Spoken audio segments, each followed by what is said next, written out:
the end of the day, America is going to want a president who is a decent human being, who doesn't shit on other people, who has some interest in the American people, some interest in something beyond himself. I think at the end of the day, people are going to reject this bigoted, divisive figure. I'm just giving you the answer to the question you're asking all night long. Why do they vote for Donald Trump? It's not always because they like him. No. It's because stuff like that is kookier to them. Bill Maher didn't just turn up the heat. He lit the whole studio on fire. And caught in the flames? Adam Schiff. He showed up ready to slam Trump, but ended up taking a few hits himself. From the start, Schiff went in hard, calling Trump a self-obsessed figure unfit for office. It felt less like a debate and more like a public takedown, live on national TV. I think it's true justice. The only thing he cares about is himself and money, and going after the money is a way to bring about some real justice. Here's where things got messy, real messy. Schiff didn't just criticize Trump. He painted him as a full-blown threat to democracy. It was peak emotion, light on facts. The drama? Off the charts. Then came a jaw-dropping comment so bold it practically guaranteed backlash. Maher's reaction said it all, secondhand embarrassment in real time. Word is, Schiff might be skipping Maher's show after this meltdown. If you're into political fireworks, don't blink. This show's just getting started. I don't share your pessimism about this or your pessimism about the general election. The reason why Joe Biden is going to beat Donald Trump is because at the end of the day, America is going to want a president who is a decent human being, who doesn't shit on other people, who has some interest in the American people, some interest in something beyond himself.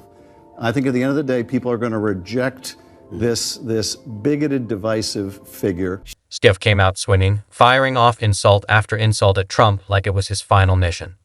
But what started as confidence quickly unraveled into a meltdown. His boldest claim, that Biden would easily defeat Trump in the next election. Fast forward, and who's back in the White House? Donald J. Trump. That smug certainty. Gone. His prediction didn't just flop.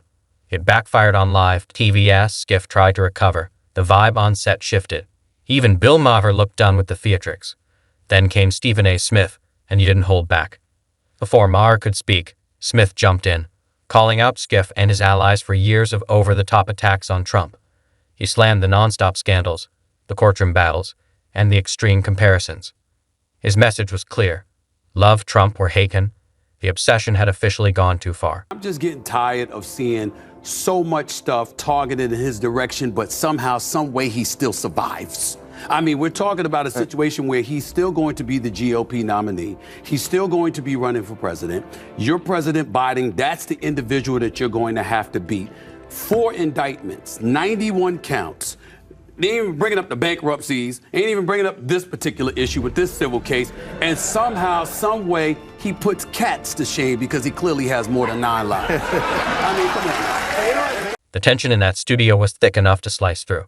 Schiff and his allies have called Trump everything. Hitler, a threat to democracy, the end of America. They've thrown scandals, indictments, and headlines at him. And yet, somehow, Trump hasn't just endured, he's gained momentum. Against all odds, he's louder, bolder, and more defiant than ever. Like a glitch in the system, he keeps defying predictions, bouncing back stronger with every supposed defeat. You could see the frustration building in Schiff's tone. But even Bill Maher had his limit. Tired of the recycled anti-Trump rants, Maher finally cut through the noise. No warm-up, no spin, just a brutal dose of reality delivered face-to-face. He wasn't playing defense. He came to shut it down. The Atlantic put out an article last year, and it was called "Separating Sports by Sex Doesn't Make Sense." Right. And talked about how we separate sports like the WNBA and the just because it's just socialization. This is insane. I agree. Okay. That's why people vote for Trump. Mm-hmm. Because there's stuff like that on the left that people just go, I know Trump's horrible, but separating by sports by sex makes perfect sense. Mm-hmm. And if you think it doesn't, you can't leave the country. Here's why people keep voting for Trump. And Bill Maher didn't sugarcoat a thing. The room went quiet as Maher called out Democrats for losing touch with everyday Americans. He slammed hollow policies, tone-deaf rhetoric, and what he described as elitist ideology that's driving voters toward Trump. many of whom once swore they'd never back him. Then came the most explosive moment. Maher challenged the push to blur biological lines in sports, saying it's not seen as progress by most Americans. It's seen as madness. People aren't just confused, they feel insulted. And when they speak up, they're shut down and branded bigots. According to Maher, this kind of messaging doesn't win hearts. It drives them away. He warned, when voters feel forced to choose between chaos and someone who, for better or worse, seems grounded in reality, Trump wins. People are tired of being lectured and dismissed. That frustration, it's becoming Trump's secret weapon. And just when things couldn't get more tense, Adam Schiff seemed to take a swipe at President Biden. In a surprising moment, Schiff, long tied to the January 6th committee, made a comment that raised eyebrows, especially given that several committee members later received quiet presidential pardons. No answers, just more questions. Senator Schiff, given the ongoing political tensions and Trump's actions toward his critics, do you think President Biden's preemptive pardons turned out to be more important than initially expected? Let's first tell people what that means, preemptive pardons. That was pretty unprecedented, right? Before he left office, Joe Biden pardoned you and a number of people who he thought Trump would go after. No, I take the opposite view. I don't think he should have given the pardons at all. Really? No, I don't think he should have, and I was vocal about that at the time. Can you refuse a pardon? That's less clear because in the case of the January 6th committee, he pardoned essentially the whole committee. Here's where things heat up. If the committee's work was truly airtight, why did Biden issue those quiet preemptive pardons? That move didn't scream justice. It screamed damage control. And now Schiff's acting like those pardons weren't even necessary. He didn't say it outright, but the message was clear. Distance himself just enough to avoid the fallout. Classic DC politics. Take cover when it's convenient, then play innocent when the pressure kicks in. Schiff's subtle jab didn't just shift blame. It cast doubt on the very president who had his back when things got messy. Intentional or not, the betrayal was loud. And the loyalty? Nowhere to be found. Schiff might think he's playing a smart behind-the-scenes game, but the cracks are starting to show. And you can bet Biden's team isn't thrilled with the message he just sent. Trouble's brewing, and Schiff's not the only one feeling the heat. So the FBI came in and arrested the judge. No, I haven't heard that. Maybe I'm wrong, but I don't think I've ever read arrested a judge. So is this significant? Well, I think I'm not going to comment on something I don't know more about than what you've just told me. You read about it too. Yeah, I mean, I read about it, but I don't know. So you don't trust anything either, and you work for the New York Times. Well, Bill Maher didn't hold back. He called out the media and lit into the press for pushing narratives instead of facts. He accused mainstream outlets of twisting stories, chasing bias, and turning journalism into performance. Even New York Times columnist Bret Stephens admitted he's lost trust in his own paper. When insiders start raising red flags, you know the cracks aren't small, they're structural. This is why millions of Americans, and Trump himself, have tuned out the major networks. They're turning to independent voices, not out of rebellion, but out of frustration. Maher's point was clear. This isn't left versus right anymore. It's truth versus narrative. And too often, legacy media chooses the script over the facts. What used to be watchdog journalism now feels more like theater.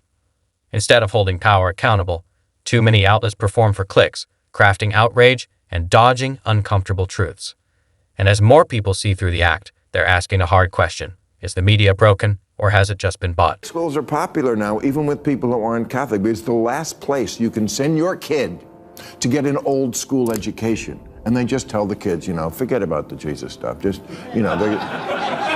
to them, that's okay indoctrination, as opposed to some of the other indoctrination that goes on. And also, the Catholics don't put up with bullshit. They take your phone, you have to learn your P's and Q's and your grammar and all this kind of stuff. And that's what I just don't understand, that parents don't have the whip hand anymore. Not that you should actually use a whip.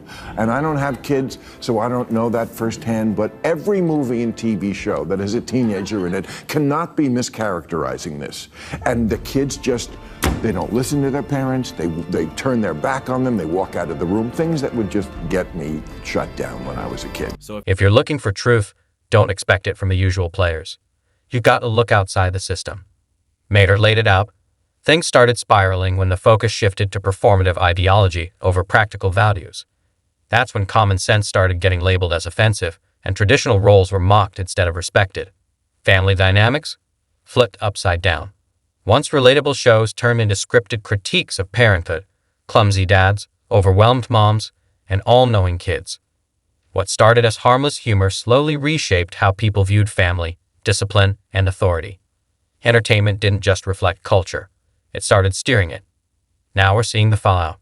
A generation confused about structure, where boundaries blur and moral clarity fades. And while this cultural shift accelerated, political leadership missed the mark. Instead of addressing real concerns, figures like Schiff stayed locked on messaging, insisting Biden was sharp enough to lead, even as doubts quietly spread behind the scenes. By the time the 2024 election rolled around, frustration had turned into desperation. People weren't just voting. They were sending a message. And the results? A political shakeup that no one on the inside could ignore. I respect the fact that you don't share my pessimism. I truly do. I understand where you're coming from. But I think that's part of the problem.